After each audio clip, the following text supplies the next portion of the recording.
Alia reached out to a Muslim fertility support group based in Toronto. Fatima Sheikh is one of the founders of this support group. Having struggled with infertility and experienced 9 miscarriages herself, Fatima understands the sadness felt by women in similar situations. She and Sarah Hussein, the co-founder of Amal Fertility, noticed a need for a support group of this nature. They are on a mission to provide support, encouragement, and hope. We chose the name Amal Fertility because Amal in Arabic means hope, and infertility has a negative connotation. We wanted it to be a more holistic view of fertility, and so we decided to call ourselves Amal Fertility Support Group. And the other reason for that is a woman is often defined by her ability to conceive and give birth. So much of her life changes because she is judged by her ability to conceive and give birth. I think a lot of people forget that our mothers, the wives of the Prophet ﷺ, many of them did not have children, but we don't know them for their inability to conceive. We know them as the wives of the Prophet. We know them as our mothers. And so there is a huge disconnect in religion and also in culture where we judge women by their ability to conceive. And so because this topic, infertility, is so stigmatizing, that we felt that it was necessary. It was not an option. We had to start something where people can feel that they have a space to go to if they need it. One of our members went to a fertility clinic and she met a woman who, despite her being a stranger, told her her whole life story because she really needed someone to connect with.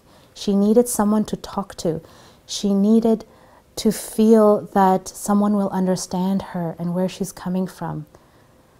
And her husband had left her for 10 months because she couldn't conceive a child. And she's sitting there sobbing at an infertility clinic. So these are the women we want to serve. These are the women that we want to be there for. These are the women that we want to be a shoulder to cry on. So in light of these, the stigma and the lack of support for Muslim women, we decided it was important for Amal Fertility to be born. We have 3 different types of support sessions. We have one where we have an intimate, safe space sort of setting where Sarah and I will share our stories about infertility. Many times women can see themselves reflected in us.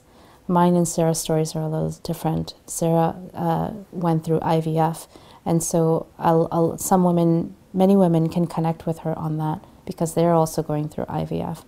IVF cycles and the hormones and the appointments and the intrusions that come with IVF. And so it creates a space where women can unload. You know, they're free to cry. They're free to express themselves. They're free to just be in their experience. And the other type of support we offer is we'll have guests. We've had a naturopathic doctor. We have had an acupuncturist. We have had a coping therapist come in and speak to these women. So the point of those kinds of sessions is to show women what kind of services are available to them. Because many people don't know, even if they do know what kind of services are out there, they don't know where to start. They don't know who to go to. And so we bring in these people so that they can have one-on-one, well, not one-on-one, rather, an intimate group setting where they can feel free to ask questions and see whether or not this service may apply to them or it may help them, right? So that's a second kind of session that we have. And the third kind is we'll have activities. As I mentioned, the yoga. We had fertility yoga, and we did another just women experiencing infertility group. It had nothing to do with infertility, because sometimes that's not what we want to think about, right? But having each other there acknowledges that anyway. So we had an Ebru painting at my house, and we all gathered around my dining table, and we had an instructor come in, and she showed us how to paint with this Turkish method of painting, and it was great. Everybody left feeling happy and uplifted. Support groups are a great way to feel supported through the process of infertility. Some also may wish to seek guidance and support of therapists as well.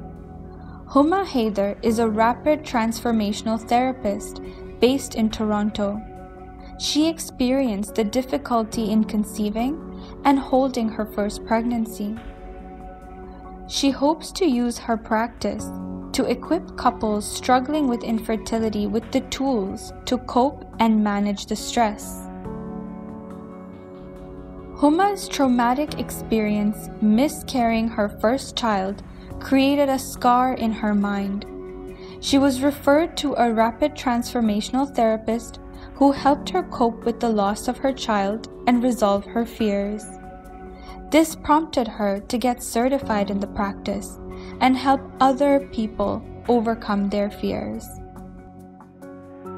So hypnosis is not, like I said, about sleep. It's just relaxing the conscious mind, relaxing your body, relaxing your mind. So that we spend the first 10 minutes, we actually spend the first 20 minutes talking about the issue, and then we get into the session. So once we get into the session, the first 10 minutes of the actual session is relaxation. So usually what happens is that the client actually goes back.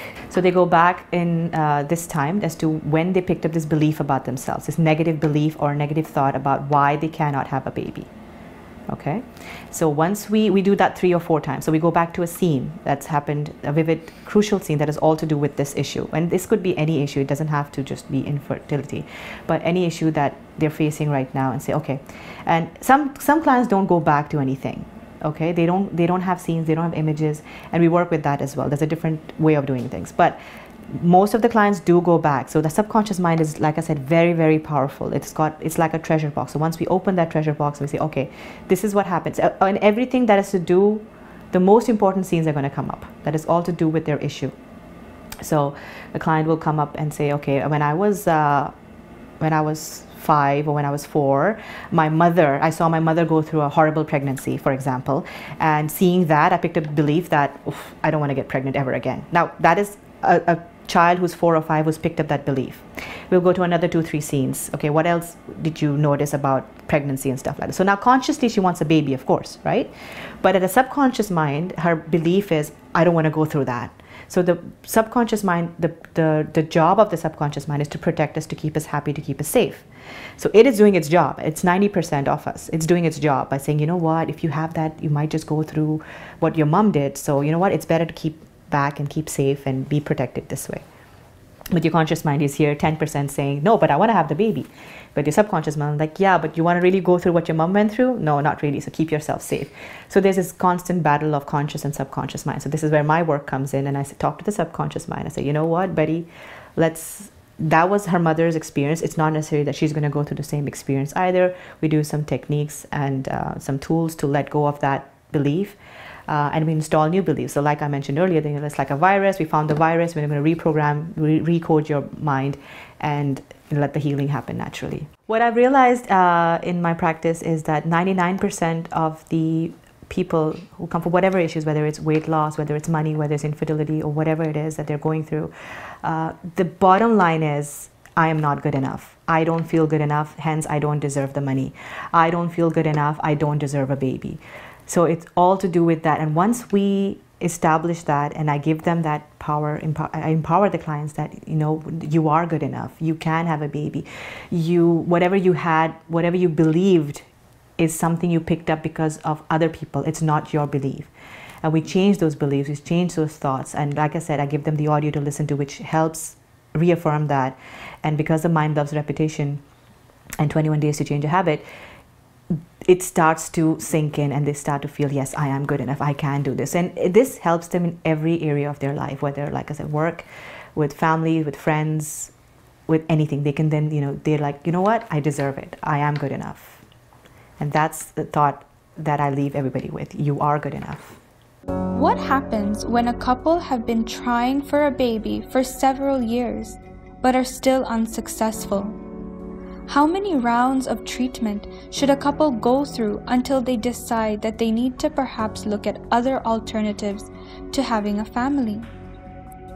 Meet Samina and Johar, a Canadian Muslim couple who are now proud parents of 3 adopted children. So initially when Johar and I got married, adoption was never something that we thought about or that we had planned.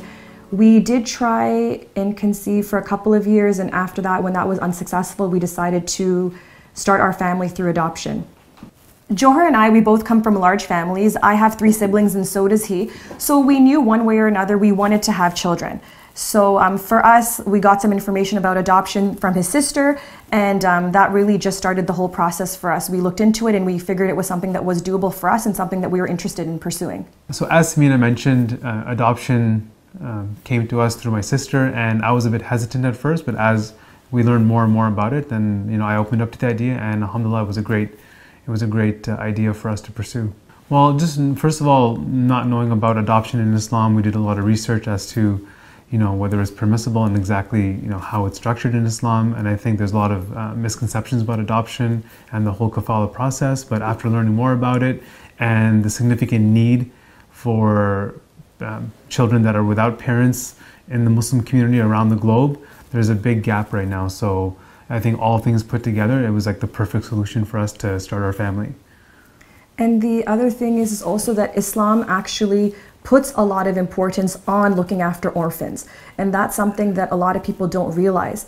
So by adopting and taking care of orphans, we're actually following a sunnah of the Prophet. So it's actually something very looked highly upon in our religion. Samina and Johar started the adoption process, which involved a series of tests and evaluations from the agency. They were asked screening questions to ensure that they were adopting for the right reasons. There are many misconceptions in the Muslim community about adoption. Samina and Johar did their research. Yeah, so from an Islamic perspective, adoption is better known as kafala, so it's actually guardianship. It's a guardianship of the child, so there are some restrictions in terms of you can't give them your last name, for example, and the child must know once they're at the age of understanding that they've been adopted. So you can't give the impression that they are your own biological child. And also to the public, to the Muslim community, they should also know that the child has been adopted. There are some inheritance factors as well. So these are all like the practical implications of adoption or guardianship or kifala in Islam. But ultimately, we're comfortable with everything. At the end of the day, we're all the children of Allah subhanahu wa ta'ala, and we've just been blessed to be able to take care of the 3 that we have now and hopefully make them into good people in the world and good Muslims. Samina and Johar adopted their first son Yasin from Morocco. It was love at first sight. When we were going to adopt Yasin, when we were taking the trip, we actually didn't have a match at that time. So we weren't going with the idea of bringing home a particular baby. And then we met him shortly after we arrived, and he's from Fez. Yeah. We met him in Fez. And in the orphanage. Yeah, and it was a very emotional time for us. We looked at him, we held him for the first time, and I remember he was just smiling at us, and instantly we just felt that void in our heart was filled. In just that split second of holding him and looking in his eyes, we just felt like complete as a family, alhamdulillah. Yeah. I mean, also then you have to also realize that, for most people, they go through the biological process, they kind of have 9 months to acclimate to the fact that they're going to be parents in 9 months. Whereas for us, it was like a second, instant. Instant parents. Instant parents. You were basically instant parents. It was a bit overwhelming at first, and a lot of emotions like, nervousness, anxiousness, and And because we were on our own, we didn't have any family support. So for the first child, it was a little bit challenging because things like, changing diapers and how often to feed him, those things I was still learning and we were still like experimenting with. You're in a foreign country as well. And so that's a bit challenging, but alhamdulillah, everything worked out well. I think sometimes you just have to be thrown into the situation and then you find ways to, lean on each other and you get guidance from above, obviously, and then everything works out. The other thing is that yes, like you do give that child a home, but that child actually brings so much more to us, into our life. It's not something where you think that, oh yes, I'm doing this for the child because they didn't have a home and they didn't have a family. We actually were missing something even more. And by having these children in our lives, they've brought so much love and joy and contentment, and they've just really completed our family in a way that we never even imagined possible. Yeah, so life now with our 3 kids, it's amazing. It's busy. It's busy. It's full of joy, full of noise, lots of activity. Kids are involved with the typical things, so like their swimming, their soccer, their activities, their school, lots of friends, lots of weekend birthdays, and they're very close with their cousins and their grandparents, and they love seeing their family and friends all the time. Sometimes homework is a challenge, but everything's fine. We're having a wonderful time just growing together, learning from each other, and just being open, right, at all times to make sure that they know that with their background and what their heritage is and what their culture is, where she's Indian, I'm Pakistani, and they're Moroccan, right? So I think it's important to preserve that culture that they come from. So we always try to maintain their culture and things that we do on a regular basis. And I always explain to the children, I'm like, we're actually luckier than anyone else because Allah subhanahu wa ta'ala chose us to be together. He decided that we were meant to be, and from halfway across the world, He brought us together in such a beautiful way that we never had even imagined. One of the ways when we want to cope is to adopt children. I know some organizations, these are even non-Islamic organizations. They went, for example, in Africa, in certain countries, and they have adopted children. Some of them are Muslim children, and they have raised them according to their religion, which is not Islam. If non-Muslims can do that to our children, what about you and me? We need to think about adopting, because not only we will raise a human being properly, but we will save the faith as well. Be willing to talk about the issue of infertility and adoption, or options around starting families outside of the normal biological method, and not just being willing to talk about it, but arranging events or workshops or seminars where you can facilitate those discussions. And that's happening more and more, right, in different institutions and organizations, masjids. They're having, workshops and seminars where people like Samina will go and will give a talk. And so we are seeing that more and more. Definitely, I think way more than, 10 years ago when we started the process. And in terms of resistance from community, I think the most important thing is knowledge. You have to educate yourself. Don't say things like Islam does not permit adoption when you don't actually know. Do your proper research, and there's actually very good seminars available online. So I always encourage families to watch those together, whether they're thinking about adoption or not. And there was one lecture that I listened to a couple of years ago, and that scholar said that adoption is actually the sunnah of Allah subhanahu wa ta'ala. Because if you think about it, He sheltered the Prophet and took care of the Prophet. So when you look at it that way, how could adoption not be allowed in Islam? So I think education is key. And once people actually take the time to research this subject with an open mind, they will realize that this is not something to be causing resistance on. This is something that we should be encouraging other people to do.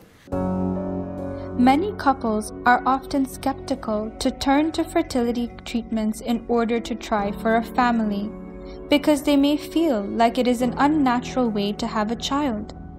Sayyid Muhammad Rizvi, a religious scholar in Toronto, speaks to the permissibility of fertility treatments. When we talk about this issue of infertility, IVF is one of the options which is suggested by the medical professionals. But before that, what I would like to say is that there's something which I had written in mid-80s on this issue. There is something known as AIH, which means artificial insemination by husband.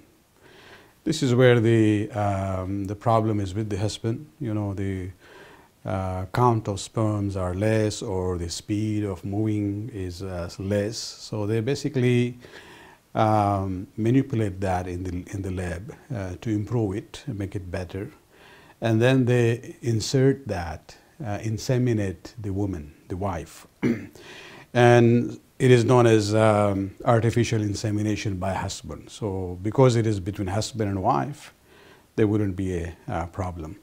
There is something else known as AID, artificial insemination by a donor. So now the husband is not there, the sperm is actually from an outsider. And to take a sperm of a stranger and inseminate in the womb of a woman, this is not allowed. But then we come to this third process that you talked about, which is in vitro fertilization, where they take the sperm from the husband and the ovum or the egg from the woman and fertilize it in a dish in the lab. And once it is fertilized and developed in the earlier stages, then it is implanted in the womb of the woman. This is different from insemination. And since this is being done on in the lab on a dish where the sperm and the egg is being fertilized, so if it's done between husband and wife, there is no question of any hurmat. It is allowed. Actually, if it's even done with the sperm of the husband and egg from some another woman, and it's fertilized outside, and then implanted into the womb of the mother of the wife, that would be okay. Actually, even if it is a donor sperm, not inseminated in the womb of the wife there, rather fertilized with her egg outside in the lab, and then that fertilized egg is then inserted, that would be okay. So I would like that delicate difference between the first one and maybe the second process and the third process to be clear. Now, when we talk about this issue of surrogate mother, and this is where we are talking about that the egg is from the wife and even the sperm is from the husband, but it's being fertilized and then placed in a womb of another woman, and she becomes the carrier because the wife cannot carry the baby till term and there is miscarriage happening. When we look at this process, there are different ways in Shia fiqh where this can be handled. One would be that if this is done, let's say a temporary marriage is done by the husband and the other woman, then there will be no problem at all because she becomes a second wife. And now she is being inseminated with the fertilized sperm and egg of the first wife and the husband going into the womb of the second wife. That would not be a problem. There's no issue at all. The only thing is that when we talk about, now even if the aqd is not done, if it is a fertilized egg in that way with the husband and wife's egg and sperm, the surrogacy would be acceptable, but it shouldn't be between the husband and somebody who is mahram to him. So for example, the mother-in-law cannot be the carrier, or the sister cannot be the carrier. It has to be somebody who is a woman who is removed from that inner circle. So that this would be, so surrogacy in that sense would be allowed in our fiqh. But more interesting question would be, who is the mother now? The egg is coming from the wife, and the baby is developing in the womb of another woman. she is the one who is going to give birth. So who is the mother? Is it the genetic mother, the one who gave the egg, or the biological mother who gave birth? When I wrote about this in mid-80s, I was looking at the process we have in Ijtihad about how we define things. And going with the Urfi definition means when you ask people that, you know, how do you classify somebody as a mother? They will say, oh, somebody who gave birth. So the biological mother would be the mother. And when I sent this question later on, just for verification of what my conclusion was, to Ayatollah Khoy, he also agreed with that. But lately I'm seeing that the Mujtahideen, including I think Ayatollah Sistani and others, Ayatollah Makarim and others, they actually are leaning towards genetic mother. That although the birth is given by this other woman, the surrogate mother, but the real mother is the one who is the genetic mother. And so this is one point that we have to keep in mind when we look at the issue of surrogacy. Of course, you know, the child can be the child of the genetic mother, and there where the relationship would be of even inheriting. But when the other mother is concerned who gave birth, at least we can say that there is mahramiyat there also. And her other children also will be considered like, there is a term called rida'i mother. They are foster brothers and sisters. So mahramiyat will be established there between that child and the full children of this second woman. After taking a break from fertility treatments, Alia and Riaz decided to try IVF one more time. Yeah, I think we did get to that. I think after the false pregnancy, I think it was at that time that we felt like we needed to take a break. Was it then? I think it was then. Yeah. And I think physically, I just felt like I couldn't take any more at that time. And so for me, I felt like I was done. But I think for Riaz, he kind of viewed it as a break. And that maybe we'll still try again. But for me, I think that was the moment where I said, I think I'm done. And I really surrender. It's not that I'm giving up. It's that I really surrender to what Allah is trying to tell me. That's how I saw it. Yeah. Yeah, I think I remember that time in that I think Ali had completely resigned to the fact that we were not going to have our own biological kids and we were not going to try anymore to do that.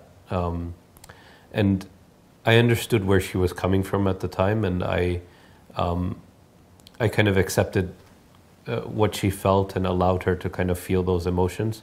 For me, I felt more like I'm not ready to give up yet, and I'll give her time to take a break before we can decide what to do. And eventually, I think it was like 6 months after, or even a year after. It was 6 months after, where we brought that conversation up again, and we agreed that we would try one more time. We just said, one more time. We gave it one more time, and we said, if this one doesn't work, then I think we've successfully tried as much as was in our power, and we would be okay with whatever result happened. And I think that's when I felt more like, okay, if this time doesn't work, then maybe that's it. Mm-hmm. Because it's easy for me to say, we'll keep trying, but it's her that's going through all of the pain and the toll and the kind of physical aspects of it. So I had to be very respectful of that, and I could see the effects that it had on her. When I went for my second IVF, I got the call. I was actually at a friend's house, and she had been a supporter from the beginning. And so she was actually the first person that knew even before my spouse, because that's where I was. And this time there was something different in the call from the clinic. That the nurse basically was very elated, and she had said, congratulations. And I even double checked with her and confirmed that, but are the numbers really much higher, or are they just moderate, and she goes, no, they're really good, so don't worry, right? And it looks like it's going to be fine. And so she said, same thing, you have to come back in 2 days, and we're going to confirm that the numbers are doubling. And so the second day I was actually at a meeting. We were actually planning to bring over some Syrian newcomers, some Syrian refugees, and I was at that meeting and I sort of slipped out when I got the call. And she gave me the good news that no, your numbers have been doubling, and that's exactly what we want to see. And so just continue taking these, few medications, and that was pretty much, like they say, like the rest is history. Like we really were so thankful and grateful, and alhamdulillah, that was, it was really, I tried to keep my emotions in check though, even though I was really happy, but I tried to keep it moderately happy, because you're always erring on the side of caution, especially when you've been through infertility. But alhamdulillah, she came at right on the dot at 38 weeks, and alhamdulillah, she brought light, literally brought a light into our life, and she continues to do that, alhamdulillah. Yeah. Infertility is a deeply distressing experience. As a community, it is important to remember that some couples may not have children yet because they are unable to, or because they simply don't want children. It is important to have the conversations and to start the conversations about, that's why we're talking about it and sharing our stories. What I would want people to know is that before you ask a question about someone's pregnancy, or if they're able to have children, or why you don't have children, just give them the 70 excuses that they may already actually have had 2 children, but they miscarried them. Or they may be trying everything and it's not working. And so it's just about giving somebody the empathy and the benefit that, yes, if they've been married for 5 years, 6 years, 7 years, 10 years, and they don't have children, I think that it's okay to maybe allude to or ask, but really being respectful that if they don't want to talk, or if they, they just give you a sort of quick answer, or pray for us, or that sort of thing, that I think it's really important to just be okay with that and leave it at that, and really trust that when they're ready, or if they're ever ready, they will share with the people that are close to them. So when we look at Imam Mahdi alayhi salam, as we say at the moment, he doesn't have children. So, and that's why we mention most of the time he is alone, but we are with the communities. So when Imam alayhi salam will reappear, then of course, as per narrations, he will marry and he will have children.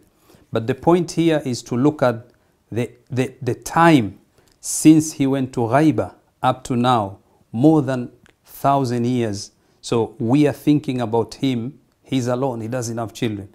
I've heard many women say that. Oh, well, that's life. Oh, what can we do? Well, there's a lot you can do. There's a lot you can do. And it starts from education, support, and treatment. Being a woman is not confined to being a mother. Whether a couple has children or not, know that this is ultimately in the hands of God, and God is the one who provides with what is best.